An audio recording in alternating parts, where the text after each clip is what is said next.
Hello, I'm your host, Jacqueline Stockwell, CEO and founder at Leadership Through Data. And I'm super excited to be with the Journals of the Entrepreneur with Kay Young today. Now, I empower and inspire information leaders across the world to be heard, to change their messaging, and to focus on themselves, putting their professional development at the heart of what they do. I change the way information management training is delivered globally. My business, Leadership Through Data, is all about amazing training and presentations, capturing the attention of the audience and ensuring that the time people spend is worthwhile, because your time is so important. So my goal is to present information in a language you can relate to, remember it with storytelling and visual imageries, have fun, but most importantly, give you something that you can apply to your benefit straight away. Now, as an international public speaker, with every presentation or podcast I deliver, people can expect to be inspired, motivated. We might even move our bodies and do some fun things, but most of all, learn and be inspired. So I'm thrilled to have you today, Kay. Thank you so much for joining our podcast. So just before we start, do you want to introduce yourself and tell us a little bit about you? Sure. So thanks so much for having me, first of all. As you said, my name's Kay. I'm the Information and Records Management Lead at the Food Standards Agency. So what my job entails is I'm the departmental records officer. I'm responsible for things like our information and records management policy, the retention schedule, applying it, all the kind of information management stuff you'd expect that comes with turf. I lead on things like historic records, which is liaising with the National Archives, transfer of records under the Public Records Act, engaging with suppliers. I do stuff like contracts and invoices and finance and all the finance system stuff as well. So less traditional records management stuff. I'm also a line manager. I'm really passionate about supporting my team, sharing professional development opportunities, developing working relationships, working with stakeholders, all the kind of connecting kind of stuff. Collaborate with external stakeholders. It's a real range of things. In terms of my journey so far and my background, you could say I was destined to be in this field. I was the child that sort of sorted my Lego before I built it. So putting it into like colour and shape order, love to categorise. So maybe it's always my destiny to be and I've always loved like pretty stationery labelling things. That's still true, by the way. So the way to my heart is through a pretty notebook. Write that down. Like that.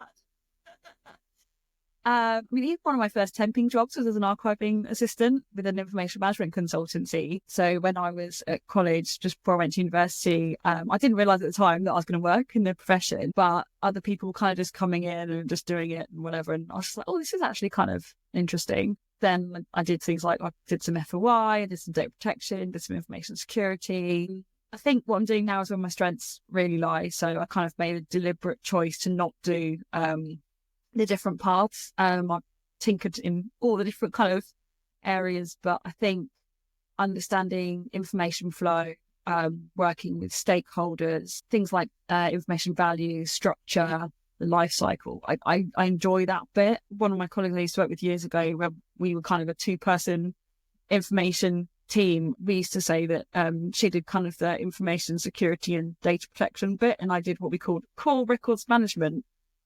I don't really know what that meant at the time, but it kind of made sense to us, and I now do what I would consider like core records management. It's to put it. So it's a by accident, really, but. Yeah, your job just sounds huge. As with everyone else, we have a good saying. You've got multiple hats for different various things, so you kind of swap in and out. So, do you have a family? Like, what are you outside work? Who are you outside? Outside work. So I'm married and I've got a little girl as well. So I live at home with my husband and my daughter, which is busy in itself, actually.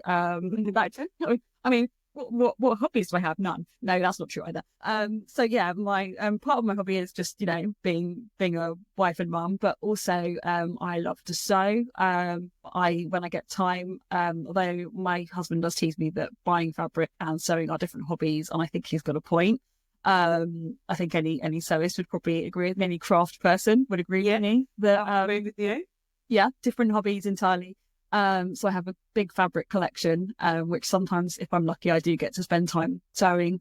So making clothes, or I I love making costumes. My daughter, 1 year for World Book Day, also for Halloween, I made her a dragon costume, so like wings and a mask and a massive tail. That was so much fun to make.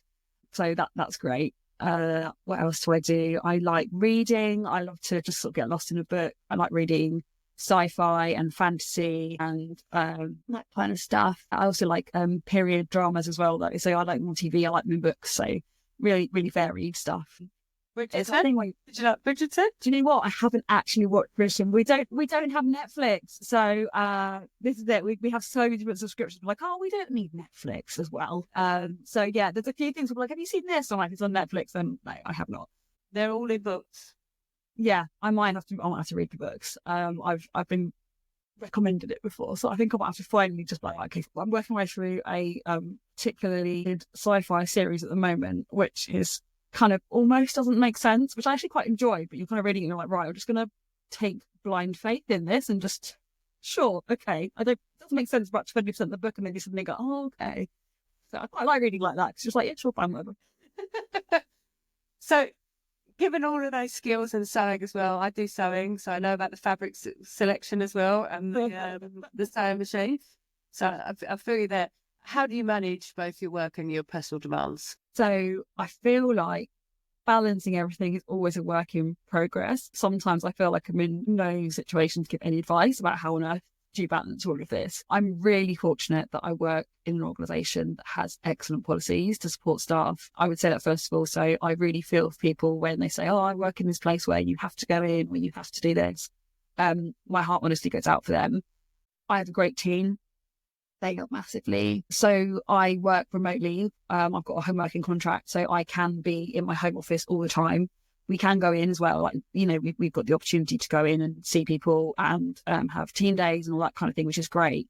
But as a parent, obviously I split the school runs with my husband. He works shifts, which is sometimes helpful, sometimes challenging, depending on where they fall. Because of flexible working, I can start a bit later, or I can come in a bit earlier. I can, if I need to, work in the evening, but I really rarely do that because I'm really sort of strict with myself about hours. Like, my time is my time, work time is work time.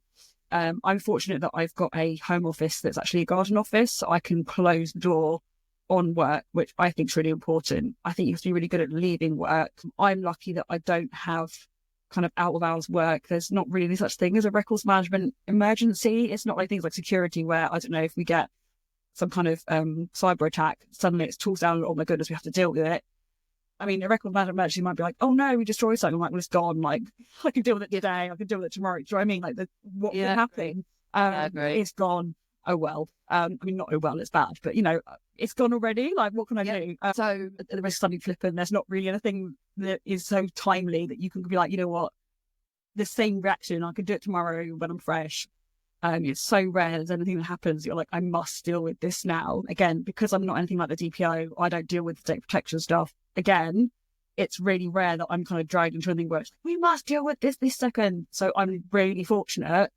And also because I'm in a management role, I think I have to lead the example and be like, we can put this down, we can log out, we can be mindful, just stop. It's always baffled me. Even when I was in a junior role, there'd be people who'd be like, oh, I stayed till 6 last night, I stayed till 6:30. I'm like, why are we bragging? Like, are you the most inefficient person in the building? Like, what are we measuring? That's not a good thing that you're working so many hours. Like, if you're working late, does that mean we don't have enough resource? Like, what are we measuring?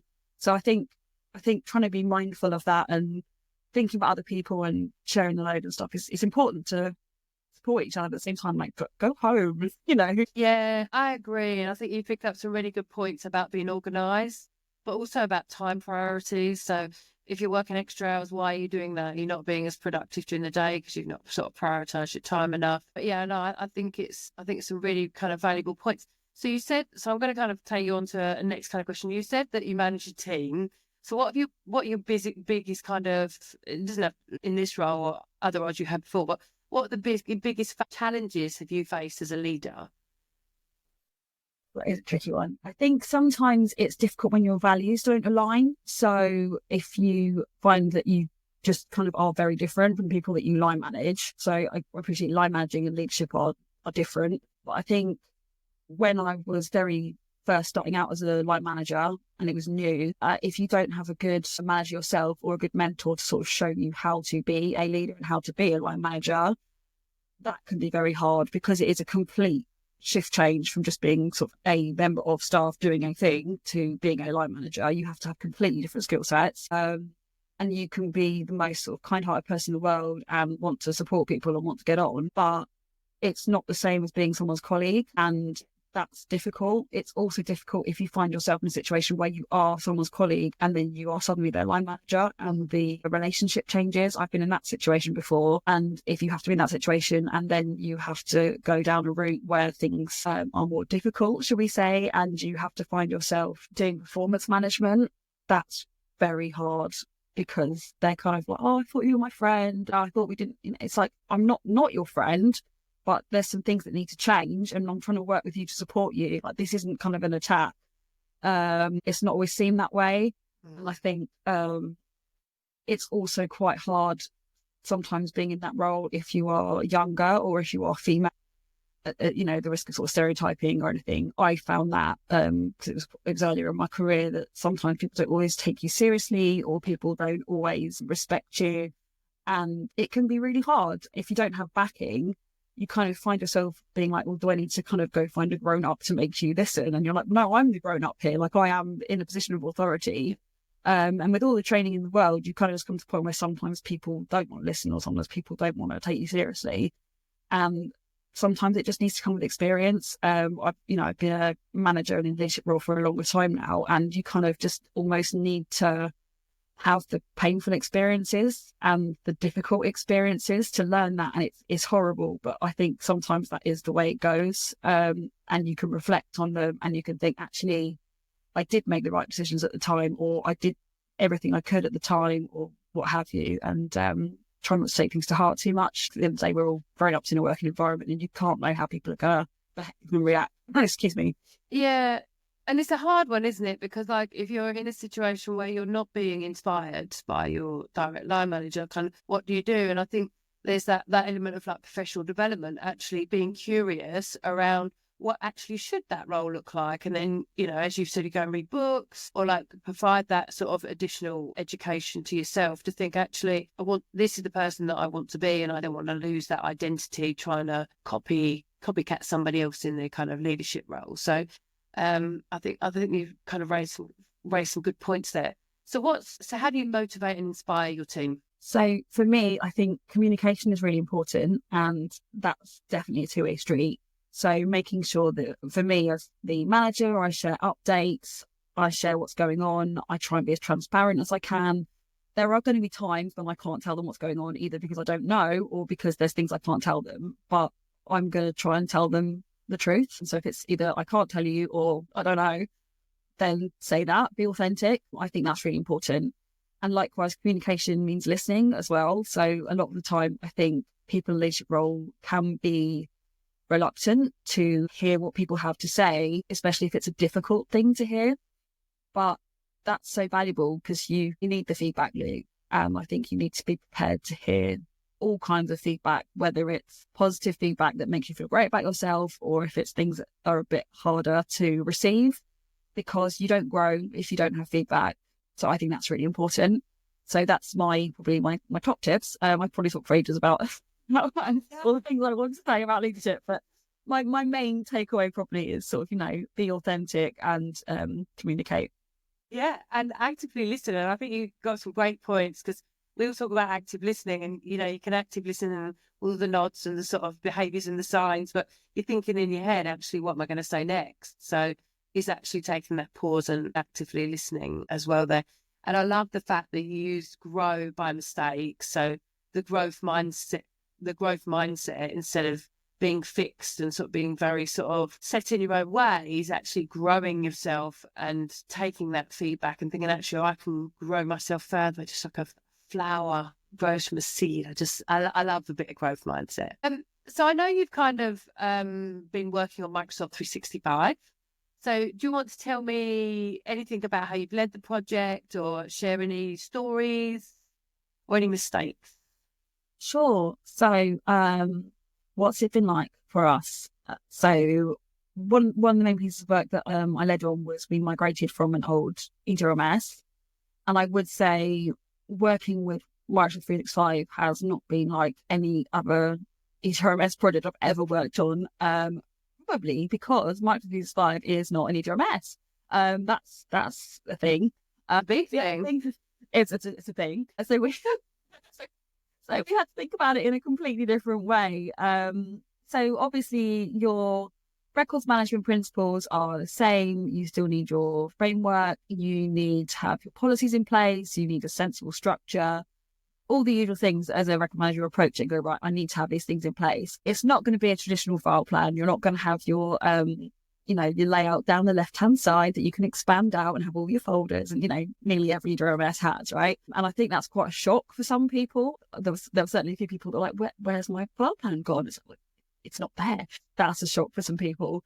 You need to understand how you're going to manage your information lifecycle and all that kind of thing. But I think that was a bit of a change for a lot of people, and trying to train people into thinking a different way, trying to figure out how we were going to apply everything to it, getting into that different mindset, but still trying to apply all the principles has been a real change. And we're still on that journey, really. I'm sorry to be cliche in this journey, but we are still on that journey because we're still exploring how we're going to use our retention labels properly. We put a lot of things in place, and then we had a bit of an issue with how they were working. So now we're exploring if we need to change the way we're doing that, or if we're still going to keep our framework in place. So that's been a challenge in itself. Is it working? Do we need to review it? It's constant review. For me personally, one of the biggest challenges is just kind of the technical side of things, where Microsoft will change things and buttons move, or the way something behaves changes, and it's kind of like the ground is moving under your feet all the time. So you're trying to provide training, or you're trying to help your users and support them, because the technical stuff isn't their day job, so they're just trying to get on with their lives and do their work and save the documents.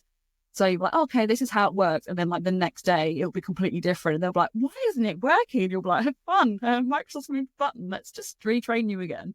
And in the meantime, you're frantically trying to remember how it works and do things. And, I find that challenging. I'm not as engaged with the technical side myself. I don't feel that passionate about keeping up to date with digital trends.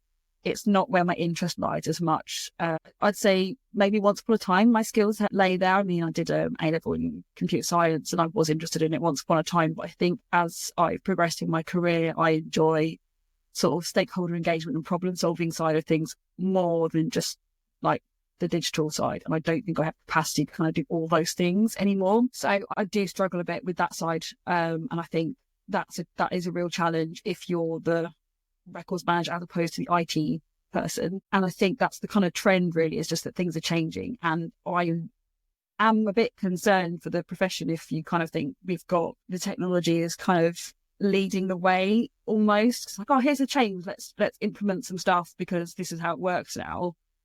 And I do feel like I would prefer still to be looking at sort of the user needs and what we should be doing, and then bringing the technology in afterwards, as is tradition, as we have done for a long time, and having it serve us. And I do feel like now, because the change is so fast, that a lot of the time we're just implementing technology and just trying to fit in our processes around it, and that doesn't feel comfortable to me. I don't know what the answer is to that, because I don't think there's a sensible answer to that. Yeah, and I absolutely agree with you. The question back to you is, why do you think there's been that shift, that change? That is an excellent question. I'm not sure why it's gone that way. I imagine, cynically, I wonder if it is because tech companies are pushing things out and trying to get people to subscribe and pay and, get more things. And it's part of their purchase model. So if you think about it, they'll be like, oh, try this. And later they'll be like, oh, well, if you want to keep using this, then actually we're going to charge you this, or this is part of this level. And certainly a lot of things seem to be different levels of license, and it gets very confusing. I'm very grateful that's not my responsibility to understand it, because there seem to be lots of different tiers of licensing, and that is certainly confusing. So you think, oh, I'm going to build this module, or I'm going to try and resolve this issue, and they go, oh, by the way, that only works at this subscription level and you have to have that. And it does seem battling, and you've got all the forums like, oh, how do I fix this? It's like, well, if you have this license you can do this, and if you have that license you can do this, and it's just, you kind of think, mind blown. So I do wonder if it's kind of living by patching as well. So if things keep moving, we'll never notice that in the last iteration that thing didn't work, but never mind, we've got a new thing now, and it's just constant need for having the latest thing.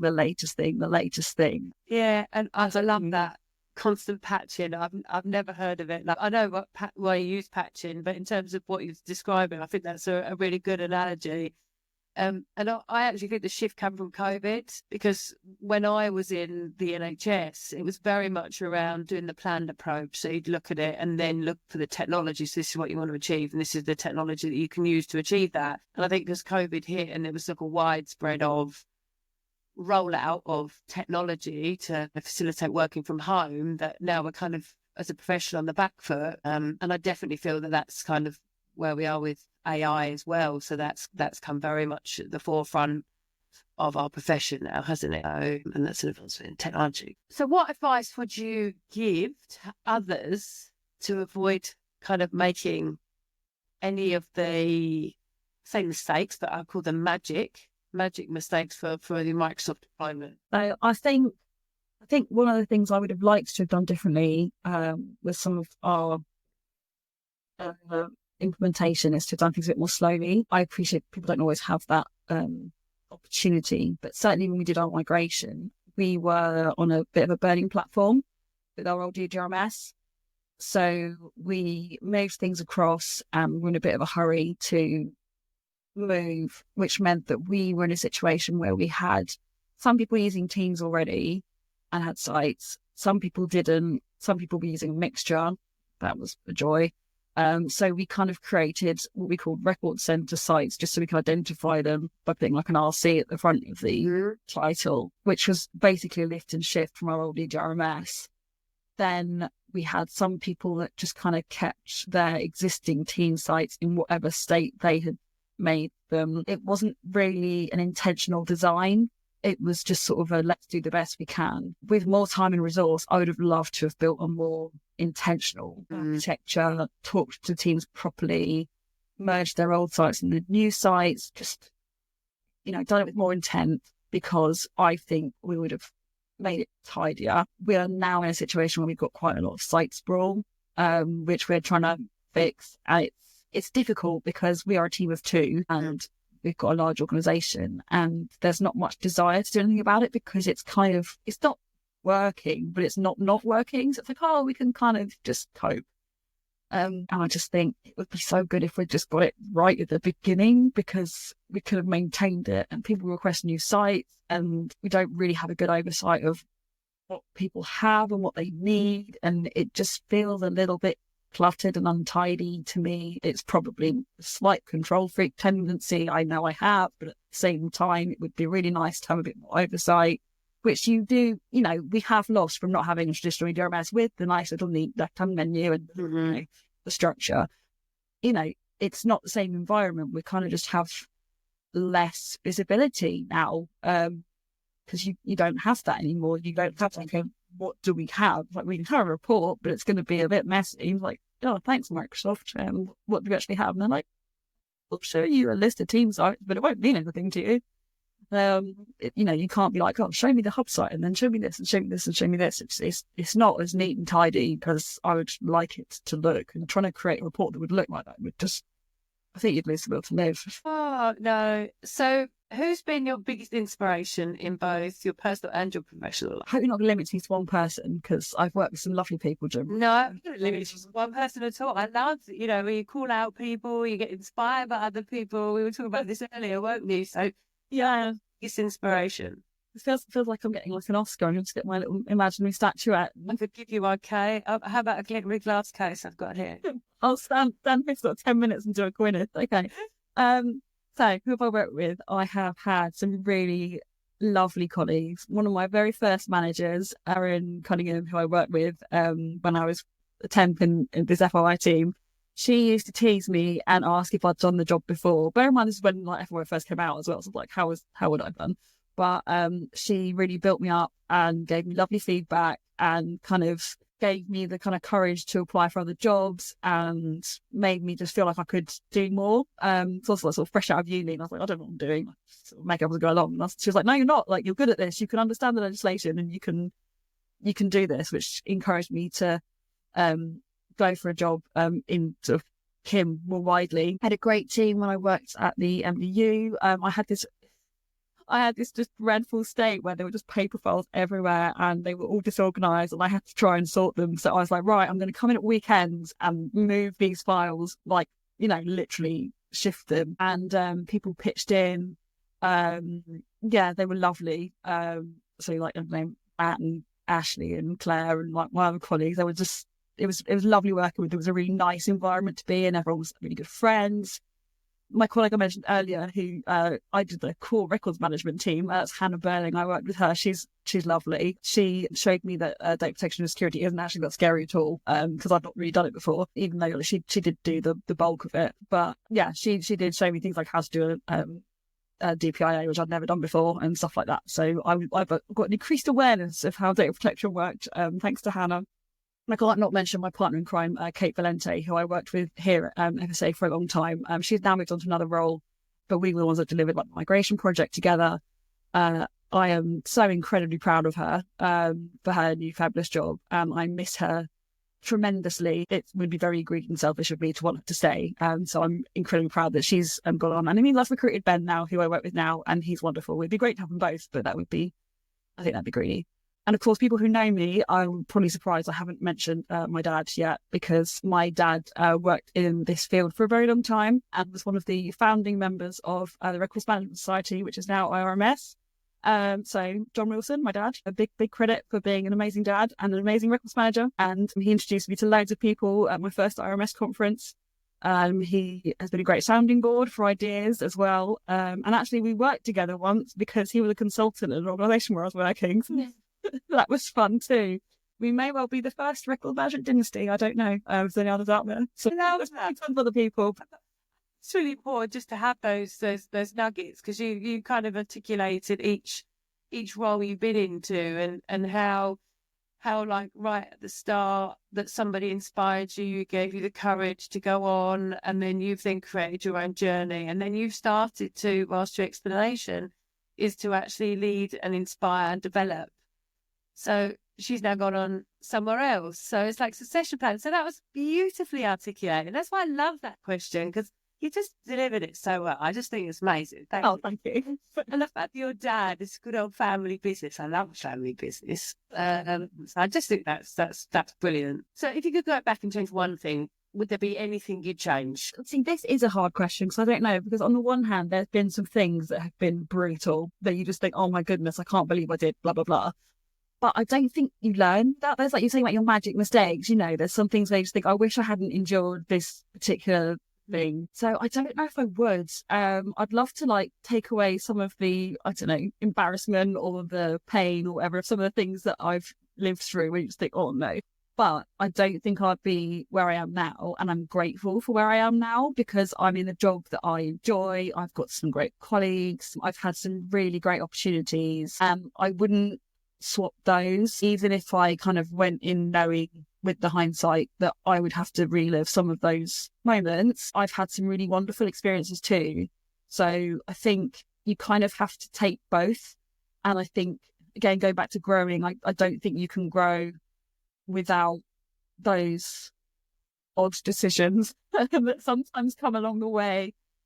So yeah, I think I'd probably still take some of those stranger decisions because they got me here. So if they get you there, they grow for you, and like some of the big things that you might have gone through in life, they're just so tough and they're so challenging. And then when you get to the end of them, you think, oh, I got through the end of that, and actually, wow, I feel like a different person, or I feel like I've grown. I mean, that's kind of the physical feeling that I feel when I think, oh wow, you're going through it, it's like climbing a mountain, and then you get to the top and you're just like, It's a beautiful place. Why didn't I get here earlier? So yeah, no, that was brilliant. So what is the one thing you want somebody who's listened to today to take away?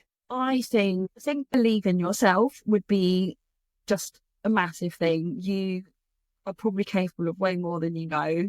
I really hope that people have got great leaders in their lives, but if they don't, go find one. There's loads of people you can connect with. The community as a whole is full of lovely people, full of really friendly, encouraging people. So if you're not fortunate enough to have one directly in your grasp, go out and find some lovely people and believe in yourself, and find some other people who can support you and believe in you, because it's, we need some more people in the profession to keep it going. I'm a full believer of, I love the profession I work in, and I want more people to continue it, because we won't all be here forever. But the records might be. There will still always be records management, and we will need people to carry it on. So I feel like a crazy lady now, don't I? But I definitely think we should have some people to keep the torch going. So we need to carry on investing in the profession. So find some mentors, find some role models. Absolutely. So believe in yourself and build. Yeah, I love that, Kay. Well done. So I think that's beautifully articulated again. So listeners can reach out to you on LinkedIn.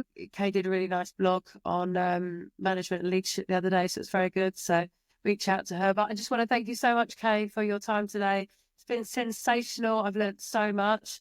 And I'll definitely invite you back on the podcast again. So thanks so much for having me. You're very welcome. Thank you.